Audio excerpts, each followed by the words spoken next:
Cumprimento todos os presentes na expectativa de que esta minha intervenção possa motivar e justificar a vossa atenção e atingir os objetivos que estão subjacentes à organização desta conferência. Ainda antes de prosseguir no texto, permitam-me conferir com o imenso agrado não só as intervenções anteriores, porque na diferença foram notórios os momentos de convergência onde as ideias expostas de uma e de outra maneira tantas vezes confluíram no mesmo sentido e com o mesmo nível de preocupação. Conferir também com a sorte também de ser o último a intervir e na liberdade que nos concederam para concebermos as nossas intervenções, conferir que, afinal, iremos ver que em muitas nossas intervenções se interceptam em conceito,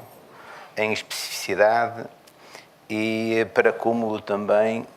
na coincidência destes, julgo que 16 pontos, destas 16 linhas mestras que estou convencido que todos estamos de acordo com elas. E ao longo desta exposição teremos com certeza a oportunidade de verificar esses pontos de convergência. Uma diferença, os meus colegas antecedentes fizeram a exposição de pé, utilizaram o PowerPoint, eu vou fazê-la sentado e utilizando aqui o meu texto escrito na defesa da organização das ideias e procurando daí também tirar algum mais partido. E procurando contribuir para a reflexão estratégica que este novo ciclo representa para os Açores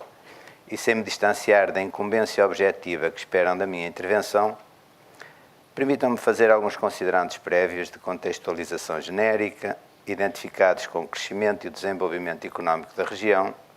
que sirvam para abordar a temática da redução dos custos da insularidade para aumentar a rentabilidade das empresas. Naquilo que tem de essencial e de imediato, a matéria remete-nos para a ponderação do nível de desenvolvimento da atividade económica da região, nas suas dimensões macro e microeconómicas, porém de incidência alargada.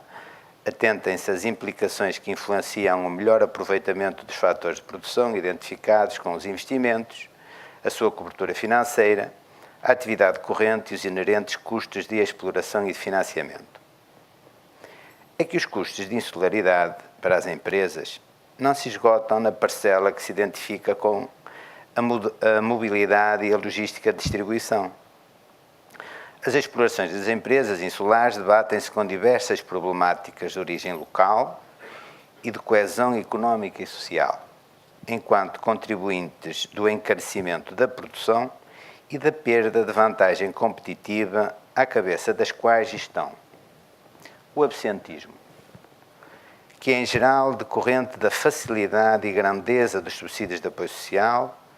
e de alguma irresponsabilidade de alguns médicos que persistem na emissão de baixas por doença simulada. A deficiente formação profissional, escolar e até profissional, que muito prejudicam a motivação para o trabalho, a sensibilização para a formação da qualidade total, para a produtividade e para a competitividade. A escassez de mão de obra operária para alguns setores de atividade que não conseguem mobilizar vocações nem interesses entre os mais novos para conseguir o rejuvenescimento dos quadros de pessoal. A inconsistência do tecido económico local, que não integra as diferentes atividades desenvolvidas em cada ilha e que por isso as fazem depender de capacidades e de competências externas existentes noutras ilhas ou no continente e que tem muita incidência nas problemáticas do saber e da produtividade. A falta de dimensão do tecido empresarial, que se traduz na falta de oportunidades de emprego e na incapacidade de arrasto à atividade económica. Falta de vocações empreendedoras dos residentes, nomeadamente dos mais jovens e melhor formados, enquanto se assiste ao envelhecimento das populações e à dificuldade de fixação dos mais novos. A dificuldade de acesso à calendarização, a calendarização inadequada e a carestia do financiamento das empresas e das famílias, com os centros de decisão distantes da região e com as poupanças aqui captadas por bancos nacionais postas ao serviço do desenvolvimento económico exterior. Porém, os custos da insularidade não se esgotam por estes níveis diretos de análise, sendo difícil, se não mesmo impossível, delimitar o seu perímetro de influência indireta e de consolidação de responsabilidade. Prosseguindo a defesa do modelo de coesão económica e social em prática, é urgente refletir sobre a consequência dos investimentos realizados para perspectivar o futuro. A continuidade sem mudança significaria que tudo vai bem, quando de facto todos sabemos que os esforços desenvolvidos só têm minorado e adiado o problema sem o resolverem definitivamente nem lhe adivinharem melhor futuro. Conscientes desta inevitabilidade de o prosseguir, a sua sustentabilidade não poderá implicar a perpetuação da subsidiodependência, quando é sabido que a curto prazo não haverá espaço de tolerância pública, sequer política, que consiga contrariar os critérios de racionalidade económica e social que se impõem e se recomendam.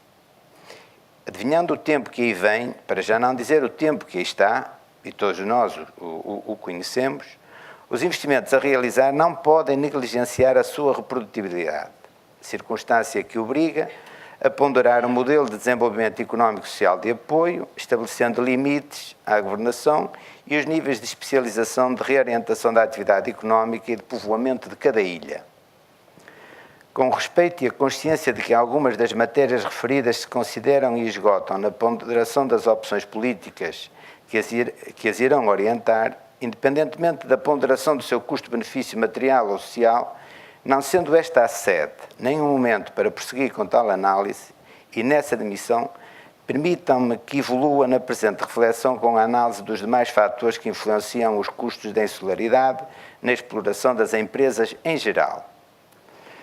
É que a sua especificidade e extensão decorre do estado de coesão económica e social, dos níveis de atividade económica, dos níveis de habilidade e dedicação dos recursos humanos afetos, da longevidade ativa dos equipamentos e da capacidade de gestão das organizações para conseguir a vantagem competitiva nos mercados neste tempo de economia global e de concorrência aberta. Falamos de produtividade dos fatores de produção, em que os seus níveis de utilização e as medidas de escala estabelecem a razão do custo unitário e os posicionamentos em concorrência nos mercados. E a fragilidade do tecido económico e social da região não tem permitido atingir maiores níveis de desenvolvimento e crescimento económico. E as empresas, em geral, continuam com pequena dimensão. Temos insuficiente capitalização e dificuldades de acesso aos mercados de exportação, a maioria das famílias desfrutam de baixo poder de compra e o consumo privado não é bastante para dinamizar o mercado local, cabendo ao investimento e ao consumo público arrastar alguns setores da economia e sustentar o maior volume de emprego da região. Enquanto a região se debater com o baixo nível de atividade económica, sempre sofrerá os efeitos da pequenez da sua escala, para repartir custos e tornar competitiva em matéria de investimento, seja por motivações empreendedoras, locais ou até exteriores, de mobilidade de pessoas e de bens, em que os meios de transporte, de carga, descarga, de armazenagem e de logística de distribuição são determinantes, de mobilização e de fixação da mão de obra qualificada e até indiferenciada. A problemática da insularidade, quando isolada na sua dimensão e significado mais imediato, ainda que identifique distância e tempo, isolamento e o condicionamento de mobilidade de pessoas e de bens entre as origens e os destinos dos mesmos, identifica também necessidades de residência e de inserção social definitiva ou temporária, eventualmente extensiva às famílias, que sempre ponderam os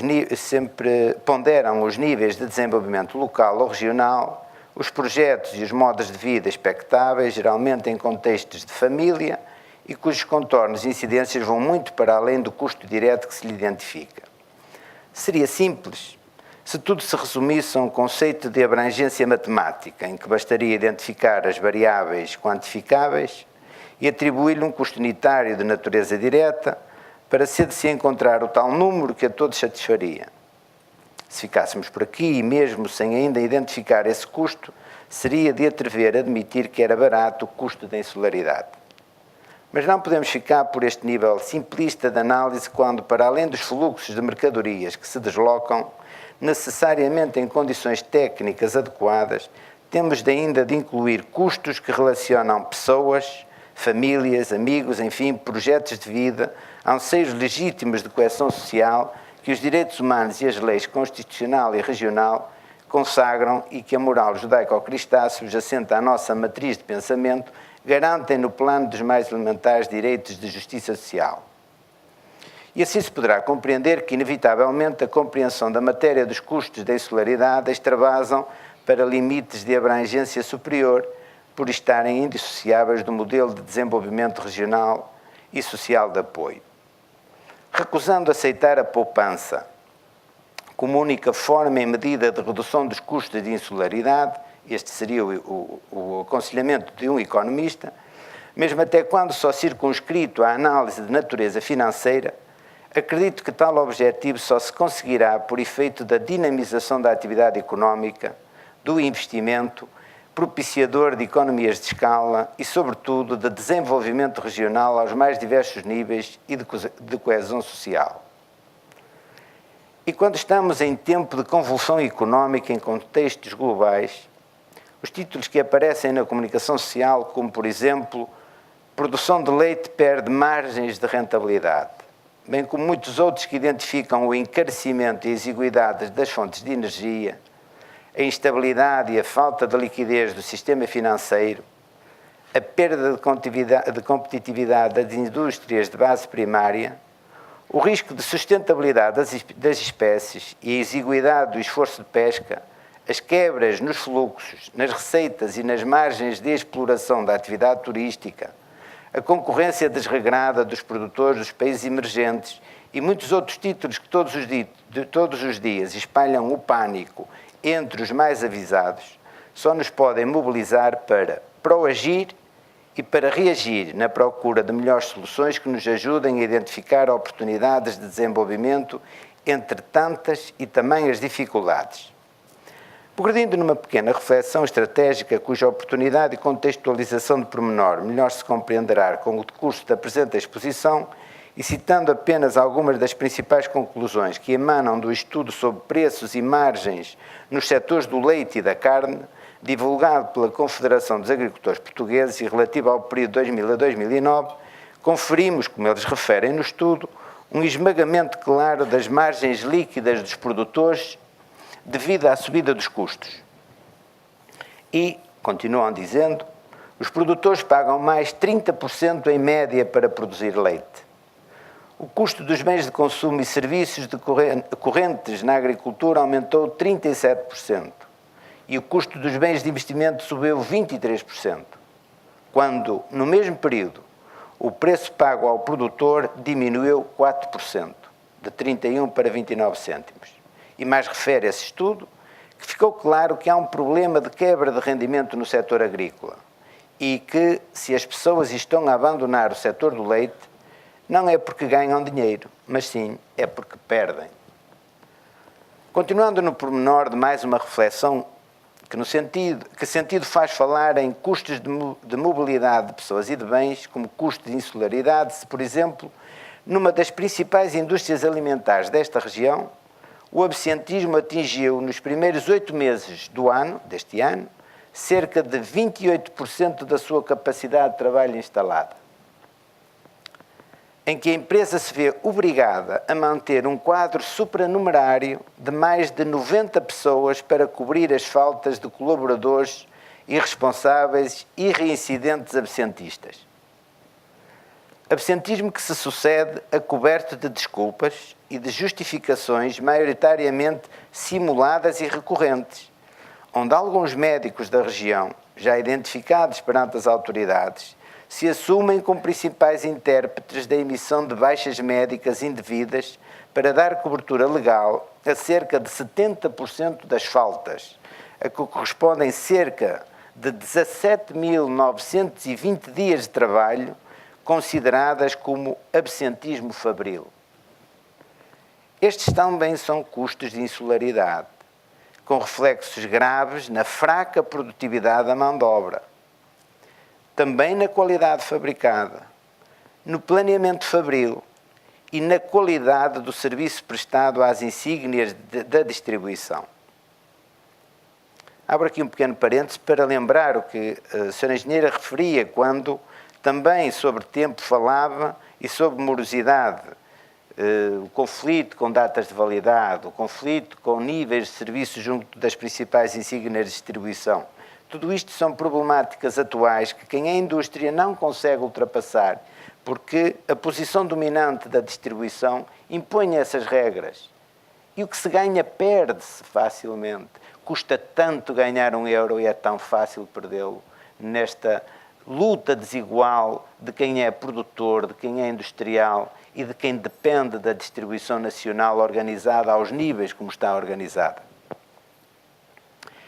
Neste caso, reduzir custos de insularidade implicará uma radical mudança de mentalidades dos nossos colaboradores, dos médicos e até das autoridades, que a uns fiscalizam e a outros lhes conferem acreditação, enquanto também lhes pagam serviços e lhes atribuem subsídios de dependência que gera desmotivação. Poderíamos continuar a apontar outros exemplos para explicar dimensões diferentes desta mesma problemática,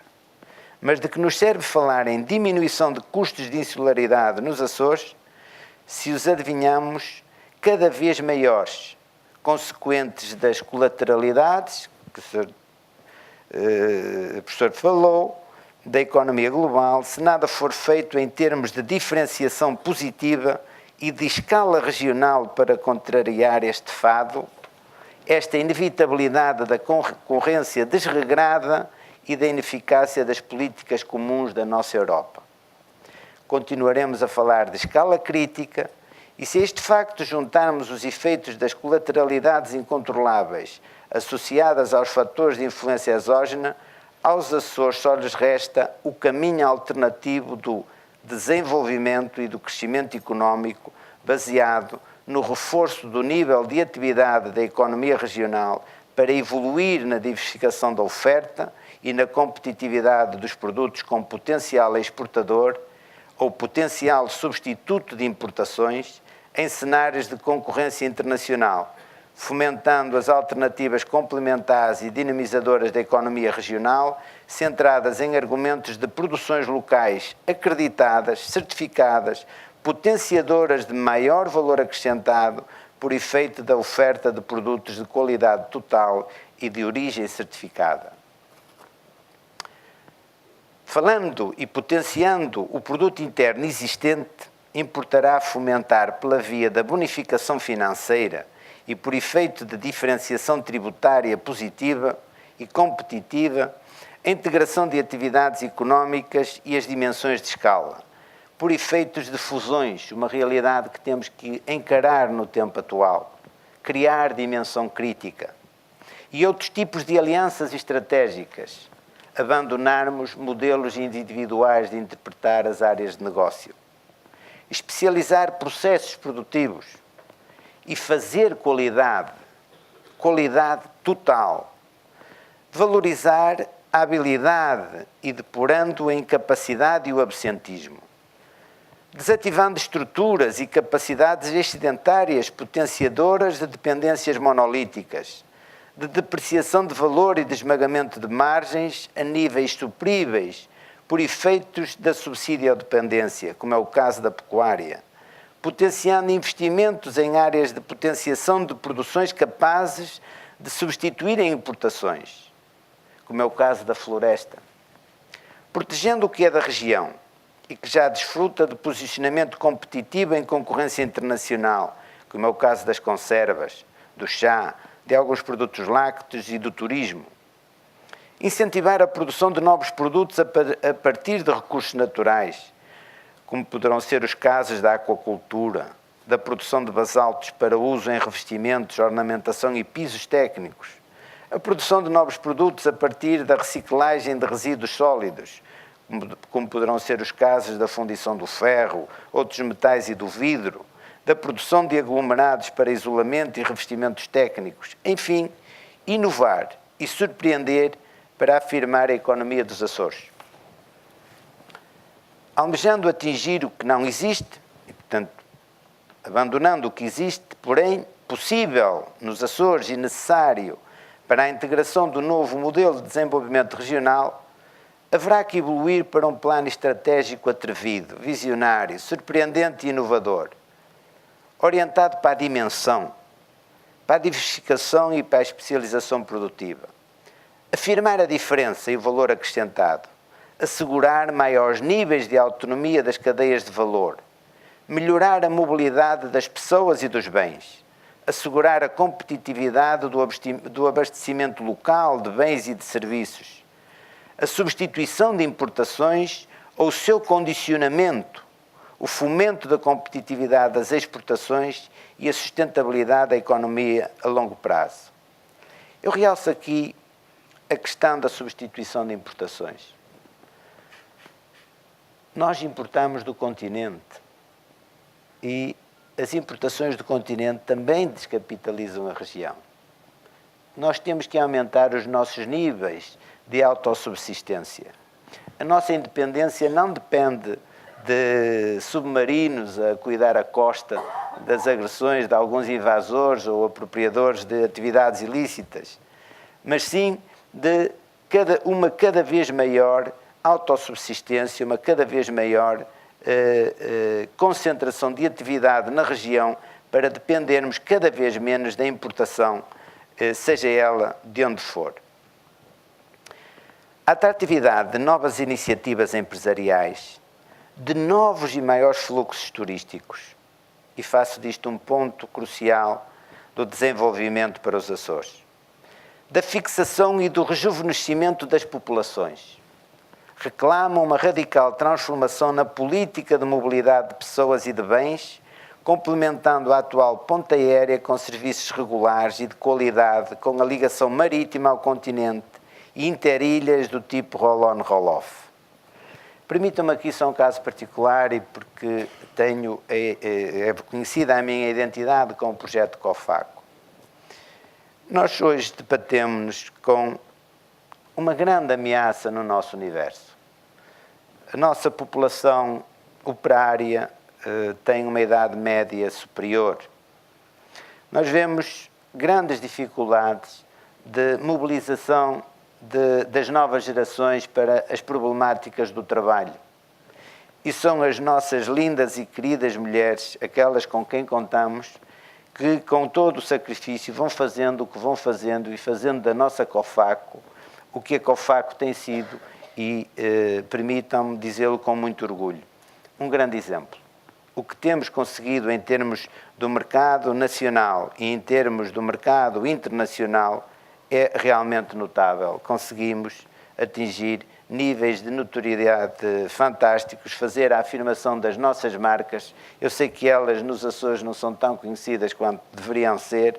mas acreditem, as nossas marcas, a nossa identidade Açores,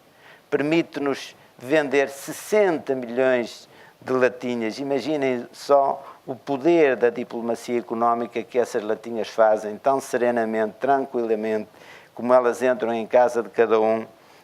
caladinhas, mas formosas e seguras, a contribuírem para o nosso bem-estar e para o nosso futuro,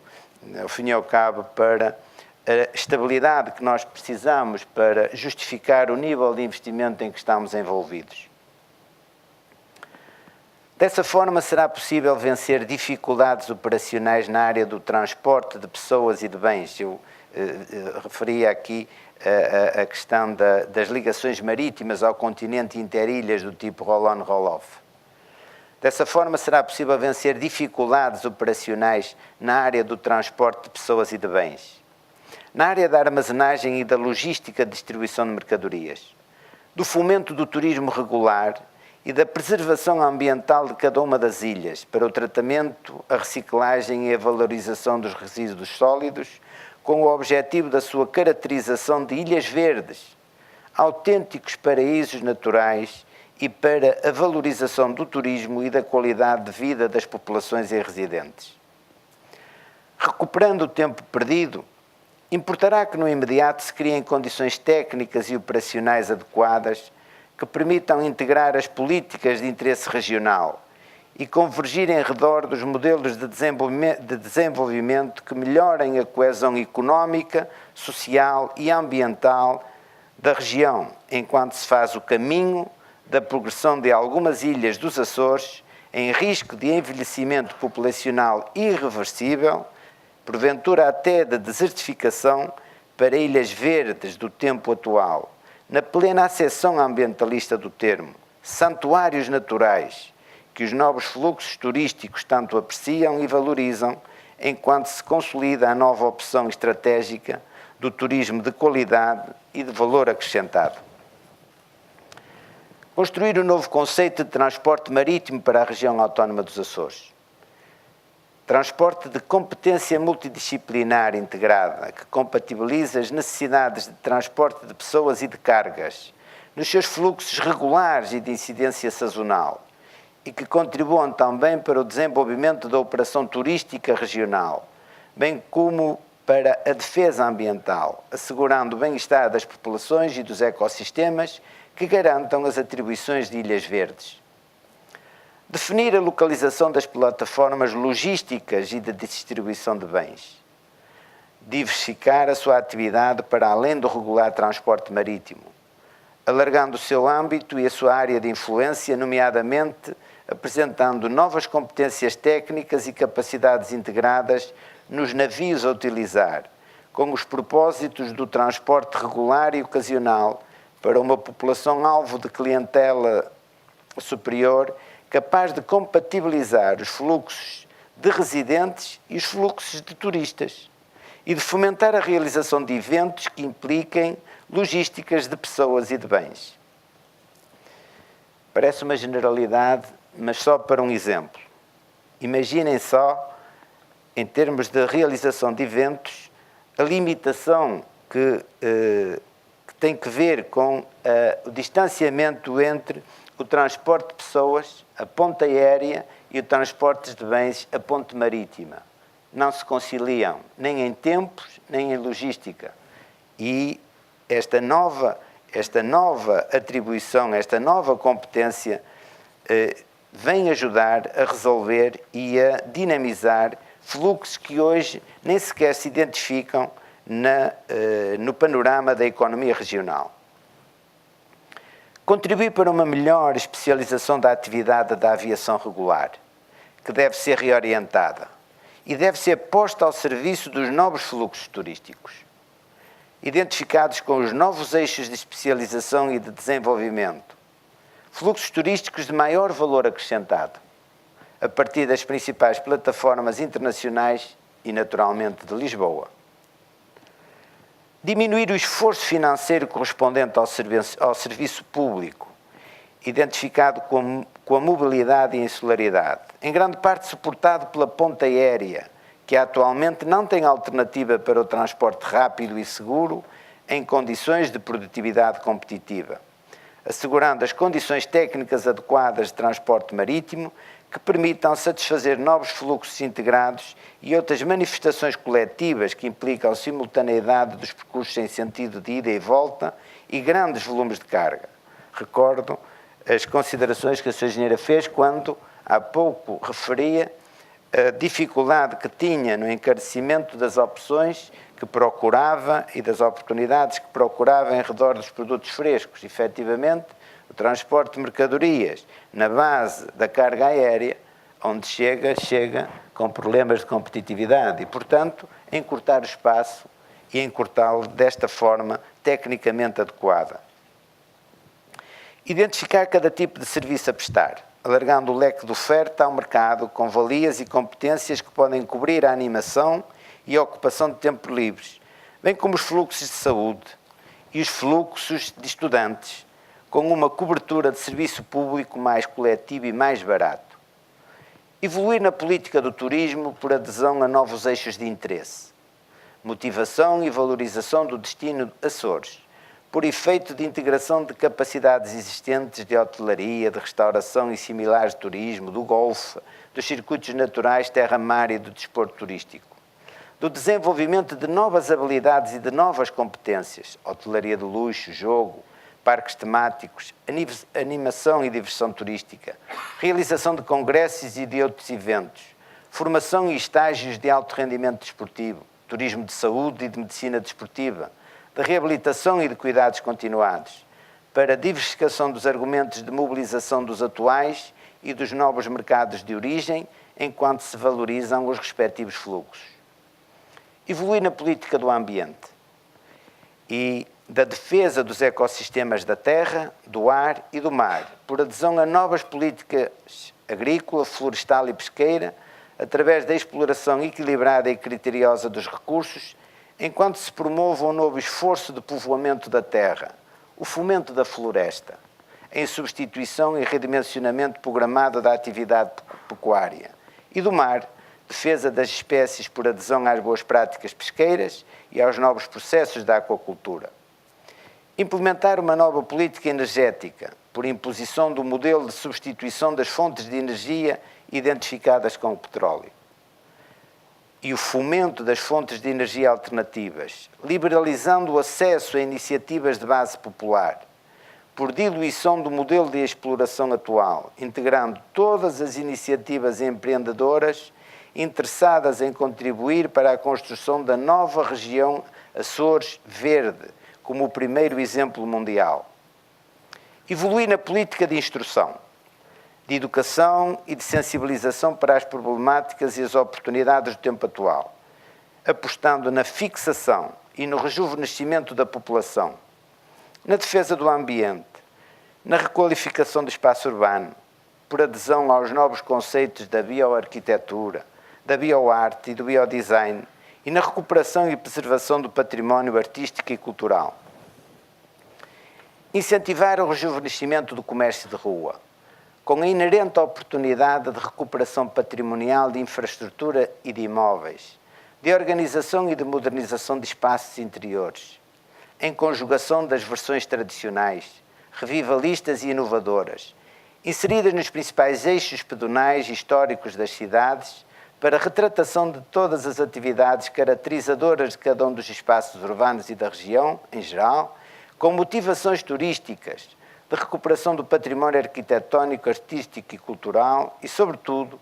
de mobilização da capacidade empreendedora dos jovens. Uma palavra muito especial para os jovens. Mobilizar a capacidade empreendedora dos jovens, a quem se devem conceder oportunidades de criação do seu próprio emprego, em contextos de proximidade social e de motivação à fixação das novas famílias. Permitam-me só um pequeno exemplo e que tive a sorte de o ver por acaso na televisão um destes dias. Uma estudante, isto é um exemplo que é mesmo isolado, mas que tem a sua particularidade. E como exemplo,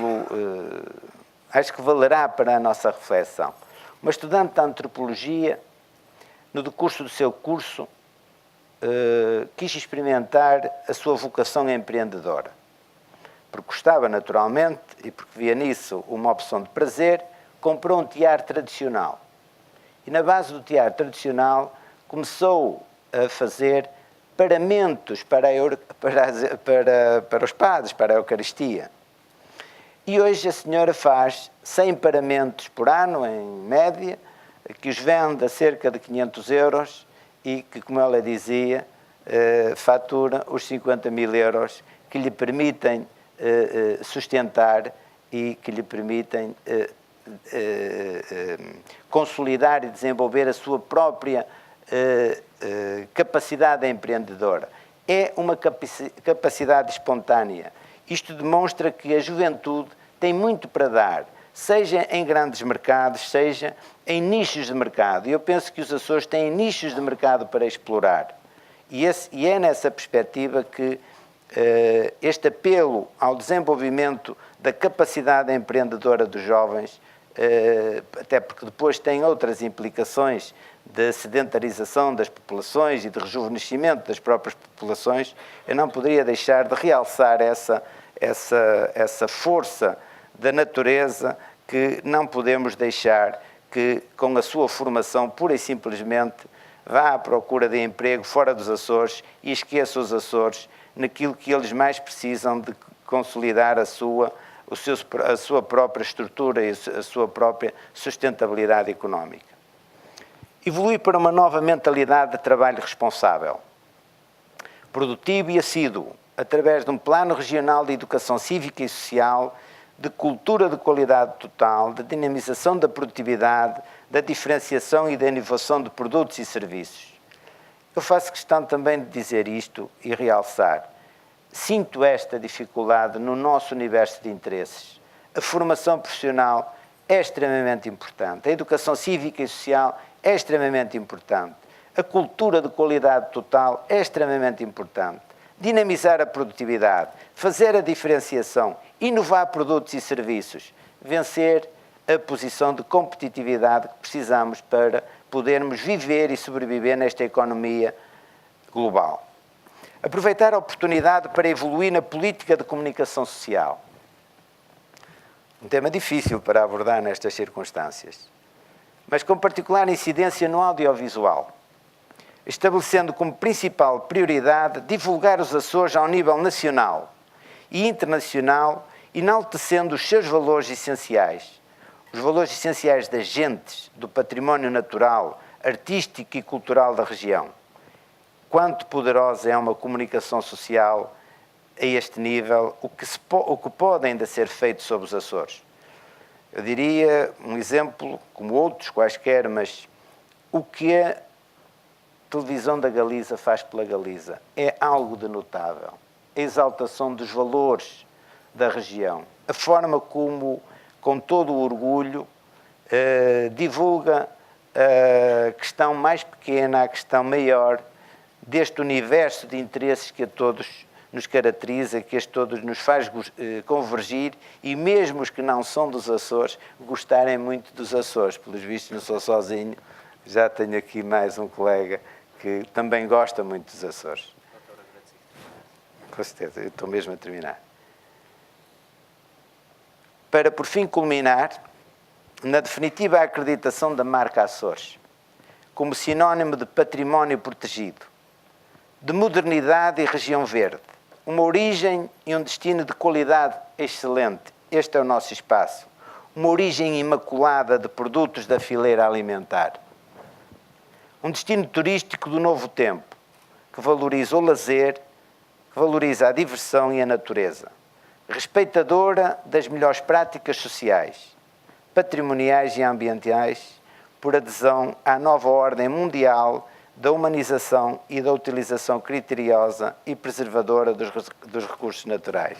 Muito obrigado por me terem aturado este tempo todo.